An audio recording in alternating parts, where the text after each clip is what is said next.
Kala ko tama na lahat ng desisyon ko para sa atin. Sinubukan mang ayusin, di naglaon, lumala rin. Mas lalo lang lumalalim ang problema sa pagitan nating dalawa. Bakit hindi mapigil magpalitan ng masasakit na salita? Kahit sabihing na bigla lang tayo, di na maunawaan. Sa kabila ng mga pangako na binitawan natin nung una, di rin nagtagal, kapwa na darama ay lumayo na ng tuluyan sa isa't isa. Siguro nga'y nag-iba na tayo ng lubusan at di na pwedeng ikumpara sa nakaraan. Pagsasama natin ngayon, masasabing swerte na lang pag nagtagal pa ng taon. Ngunit ang tanong, bakit hinayaan pa nga ba nating magtagal? Kung ang maging maayos tayo ay palaging ilusyon na lang, dahil relasyon natin magulo. Sa Diyos na lang patawad, pero suko na ako. Sakali man na maisip mong itama pa ang mga mali, ang masasabi ko'y huli na ang lahat. Mahal kita ngunit wala na akong inaasahang pag-asang darating upang maisaayos ang lahat. Wala na tong patutunguhan, mas mabuti pa ang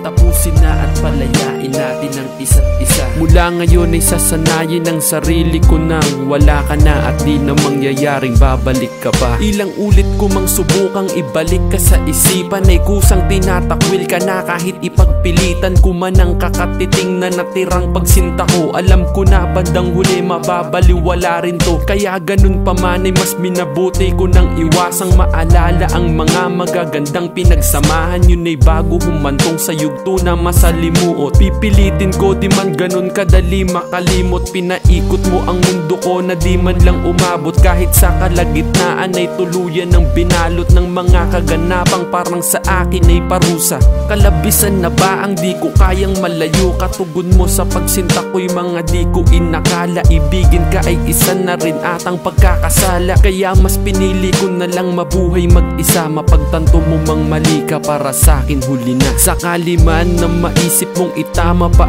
ang mga mali, ang masasabi ko'y huli na ang lahat. Mahal kita ngunit wala na akong inaasahang pag-asang darating upang maisaayos ang lahat. Wala na tong patutunguhan, mas mabuti pa ang tapusin na at palayain natin ang isa't isa. Mula ngayon ay sasanayin ang sarili ko nang wala ka na at di na mangyayaring babalik ka pa. Sakali man na maisip mong itama pa ang mga mali, ang masasabi ko'y huli na ang lahat. Mahal kita ngunit wala na akong inaasahang pag-asang darating upang maisaayos ang lahat. Wala na tong patutunguhan, mas mabuti pa ang tapusin na at palayain natin ang isa't isa. Mula ngayon ay sasanayin ang sarili ko nang wala ka na at di na mangyayaring babalik ka pa.